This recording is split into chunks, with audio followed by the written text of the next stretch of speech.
নমস্কার বন্ধুরা, shout with Dipanjan চ্যানেলে আপনাদের সকলকে স্বাগত জানাই। আপনারা শুনছেন স্বামী নিত্যাত্মানন্দ বিরচিত শ্রীমদর্শন। আজ পয়লা বৈশাখ। আজকের দিনেই জন্ম হয়েছিল বর্তমান সংঘাধ্যক্ষ শ্রীমৎ স্বামী গৌতমানন্দজি মহারাজের। কাকতালীয়ভাবে আজকে আমারও জন্মদিন। ঠাকুরমা স্বামীজির পায়ে প্রণাম অর্পণ করে আজকের পর্বটি শুরু করব।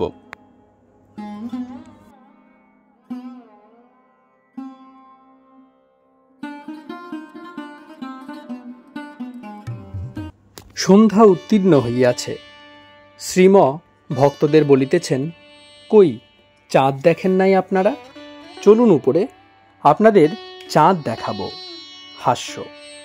সকলে গাত্রোত্থান করিলেন, কেহ বিদায় রইলেন, বেশিরভাগই শ্রীমর সঙ্গে চারতলার ছাদে উঠিলেন। শ্রীম চারতলার ছাদে বেড়াইতেছেন উত্তর দক্ষিণ। গতকাল পূর্ণিমা গিয়াছে, আজও আকাশে স্নিগ্ধোজ্জ্বল চন্দ্রমা। এই সময়ে গত রাত্রিতে শ্রীম দক্ষিণেশ্বরের তপবনে ভক্ত সঙ্গে প্রদক্ষিণ করিতেছিলেন। আবার এই বসন্তের চন্দ্রালোকেই তিনি প্রথম ঠাকুরকে দর্শন করিয়াছিলেন। বসন্ত চন্দ্রিমা শ্রীমর বড় প্রিয়। শ্রীম বেড়াইতেছেন আর মাঝে মাঝে দাঁড়াইয়া চাঁদ দেখিতেছেন।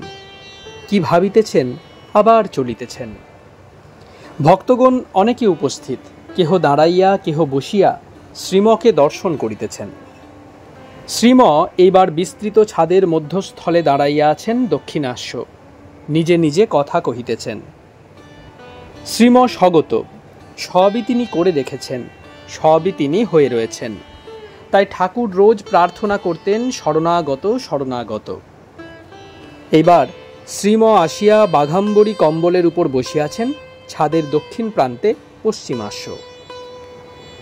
শ্রীমর তিন দিকে ভক্তগণ, বড় জিতেন, ছোট জিতেন, বড় অমূল্য, মাখন ও তার বন্ধু শচীনন্দন, বলাই, ডাক্তার, বিনয়, জগবন্ধু প্রভৃতি।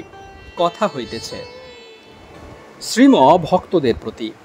কি আশ্চর্য, দেখুন না সূর্যটি কি করে আসে। এটি আসে তবে প্রাণ বাঁচে। তারপর দেখুন মানুষ কি,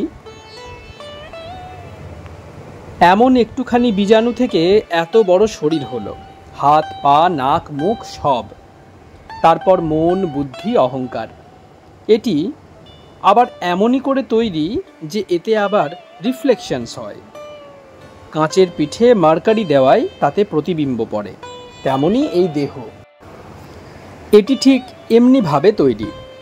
এতেও সেন্স ওয়ার্ল্ডের ছবি পড়ে। আবার যেই সরিয়ে নিল অমনি সব পড়ে রইল, এতে আর ছবি উঠবে না। তাই বাজি ভোর না হতে সেরে নিতে হয়, শরীর থাকতে থাকতে। অধর সেনকে ঠাকুর বলেছিলেন, তাড়াতাড়ি সেরে নেও, তাড়াতাড়ি সেরে নেও। 6 মাস পরেই অধর বাবুর শরীর গেল। শ্রীম একজন যুবক ভক্তের প্রতি। গৃহস্থদের বলতেন, তোমরা মনে ত্যাগ করবে। মনে কি ঠিক ঠিক ত্যাগ হয়? বাইরে ত্যাগ করতে হয়। বাইরে না হলে মনেও হয় না। ভয় পাবে বলে ওই সকল বলতেন। যোগীদের কিন্তু সব ত্যাগ হয়, মানে সেন্স ওয়ার্ল্ডটার কিছু না নিতে নিতে আরেকটা পর্দা খুলে যায়। মার্কারির পিছনে আরও আছে কি না, সেগুলি ক্রমশ ডেভেলপ করতে থাকে। বাঘে একজন মুনিকে হয়তো ধরে নিয়ে যাচ্ছে, সকলে খবর পেয়ে পিছু পিছু যাচ্ছে। মুনি বাঘের মুখে বসেও সোহং সোহং করতে করতে যাচ্ছেন। তিনি জানেন কি না, কিছুই নাই, ঈশ্বরই সার। বুদ্ধির জুরিসডিকশন সেন্স নলেজ পর্যন্ত, এর বেশি নয়। অর্থাৎ বুদ্ধির দৌড় বাহ্য জগৎ পর্যন্ত, এর বেশি নয়। বড় জিতেন, তাহলে বাহ্য জগতের জ্ঞানের দরকার নাই?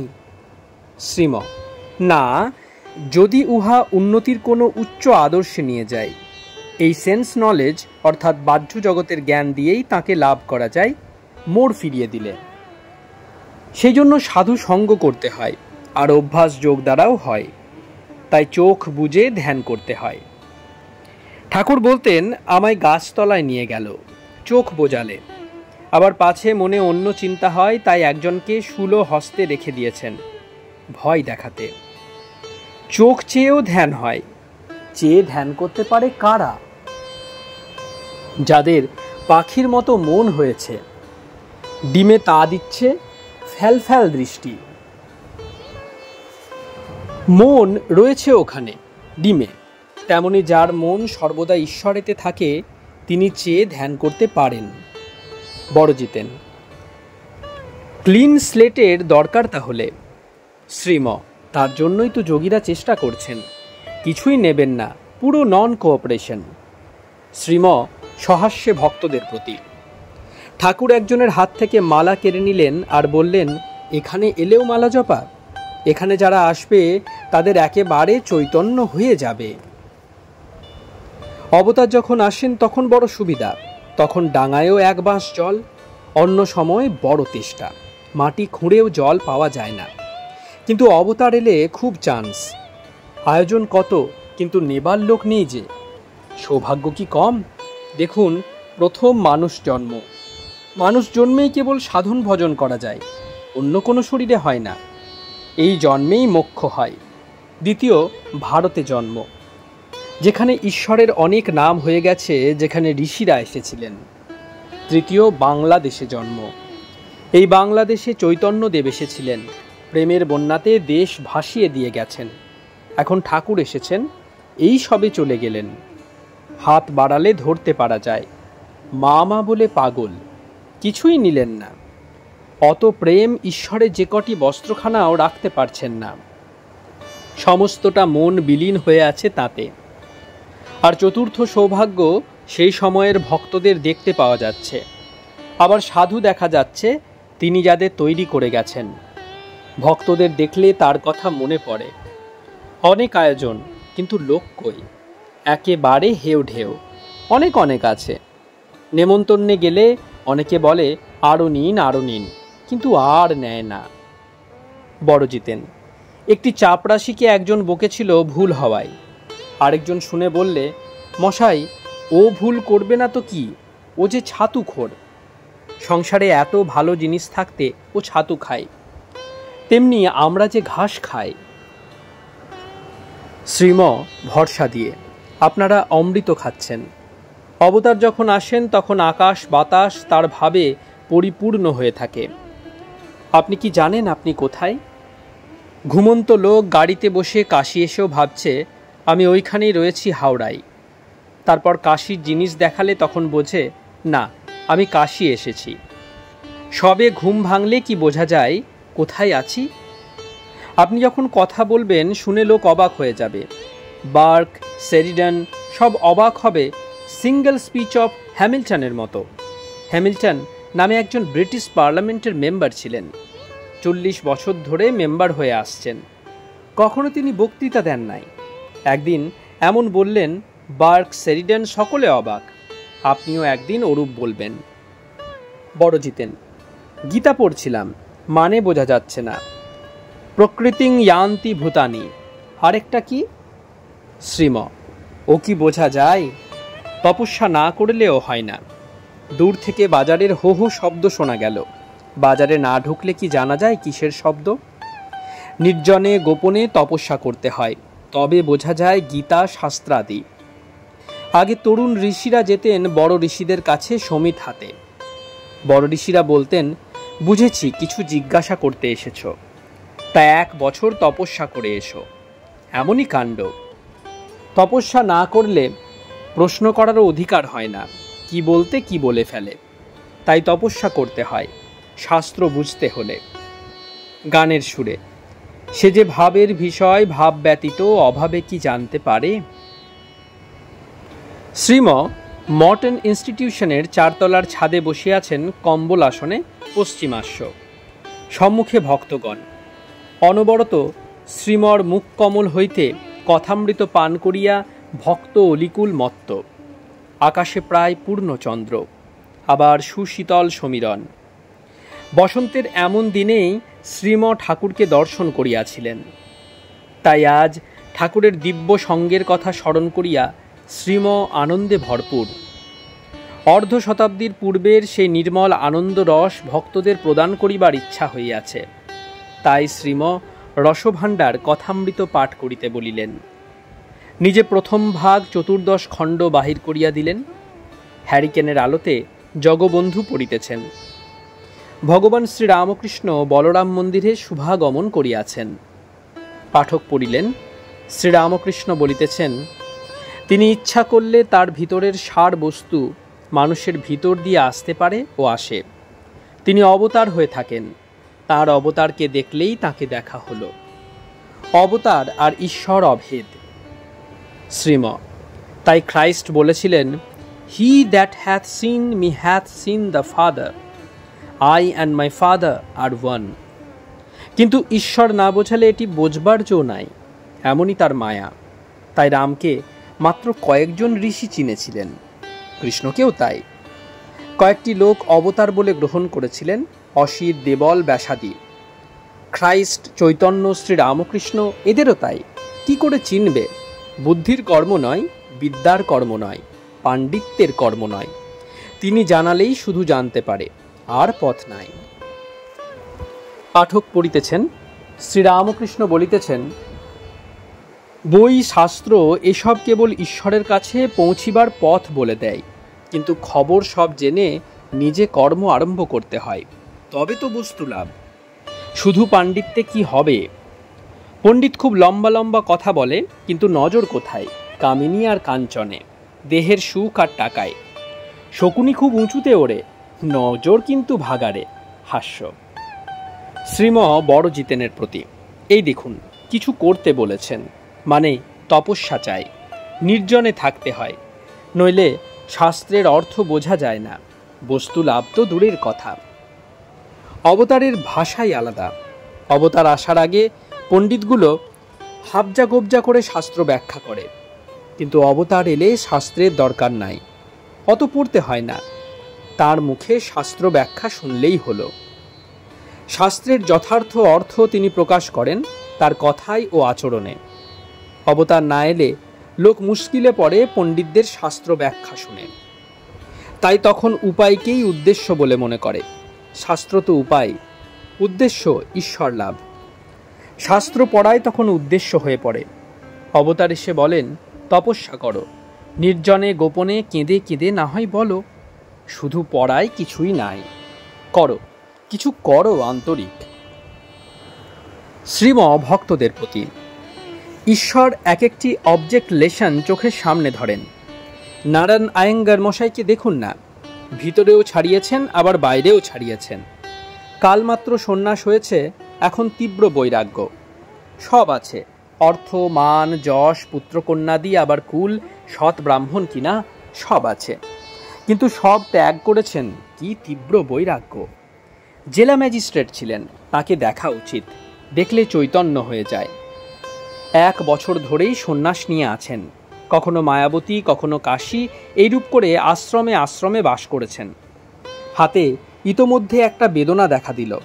বম্বের বড় বড় ডাক্তাররা বললেন, বিলেতে গিয়ে অপারেশন করতে হবে, হাড়ে পুঁজ জমেছে। ভ্রুক্ষেপ নাই, দেহের দিকে চাইলেন না। এদিকে সন্ন্যাস নিয়ে ফেলেছেন। কোথায় বিলেতে যাওয়া চিকিৎসার জন্য, আর কোথায় সন্ন্যাস। কাল সকালে সন্ন্যাসের একটু পরই একজন ভক্তকে বলেছেন, নাও আই অ্যাম হ্যাপি। তার মানে সাদা কাপড় পরা থাকলে সকলে ডাকবে, আজ বিয়ে, কাল অমুক, সবেতে ডাকবে। গেরুয়া পরলে আর ডাকবে না, ভাববে তিনি এখন আর এসব বিষয় দেখেন না, কি হবে ডেকে। গেরুয়া একবার নিলে ফিরে যেতে লজ্জা হয়, এই জন্য গেরুয়া নেওয়া। সাদা কাপড় থাকলে সম্ভাবনা থাকে ফিরে যাবার। কি রোগ! ঠাকুর 5 টাকার গরু ও 75 টাকার গরুর গল্প করতেন। চাষারা গরু কেনার সময় পরখ করে, লেজে হাত দেয়। যে গরুটা হাত দিতে নেতিয়ে পড়ে আরামে, সেটার দাম 5 টাকা। হাত পড়তেই যেটা তিরিং বিরিং করে লাফিয়ে ওঠে, তার দাম 75 টাকা। এদের দাম 75 টাকা, আয়েঙ্গার মশাই প্রভৃতি। খুব রোগ, কত বাধা পড়ল, কিছুতেই বাধা মানলেন না। দর্শন করলে লোকের চৈতন্য হয়ে যাবে। ঠাকুর তাই বলতেন, পড়ার চাইতে শোনা ভালো, শোনার চাইতে দেখা ভালো।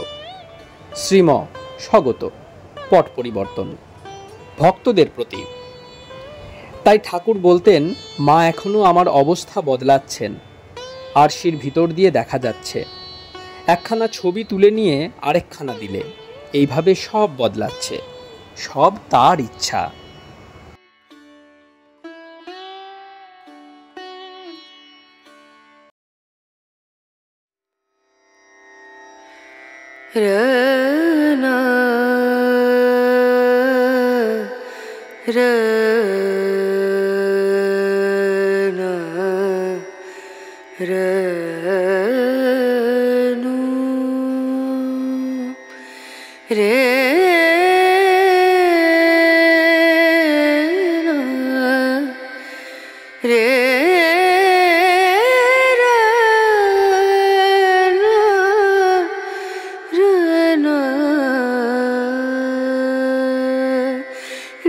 नजरिया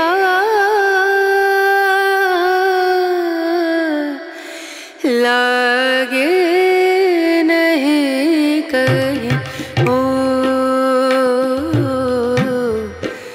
नजरिया लागे नहीं कहीं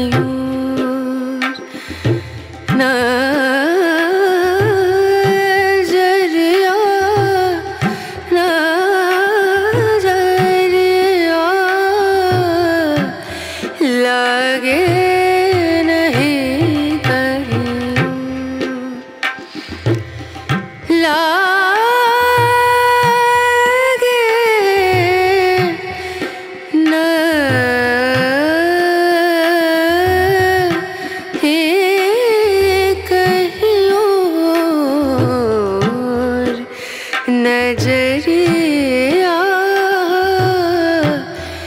लागे नहीं कहीं ओ नजरिया लागे नहीं कहीं नजरिया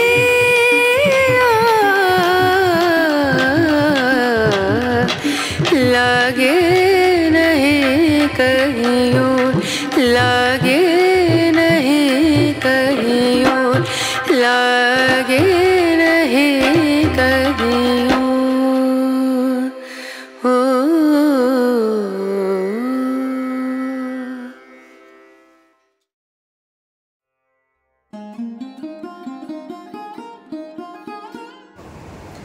আপনারা শুনছিলেন স্বামী নিত্যাত্মানন্দ বিরচিত শ্রীমদর্শন। আজ ১১৩তম পর্বটি আপনাদের কাছে পরিবেশন করলাম। বাংলার ১৪৩২ শব্দের পয়লা বৈশাখ এই পর্বটি পরিবেশিত হলো। আমাদের পর্বগুলি কেমন লাগছে আমাদের জানান। কোনো সাজেশন থাকলে অবশ্যই জানাতে পারেন।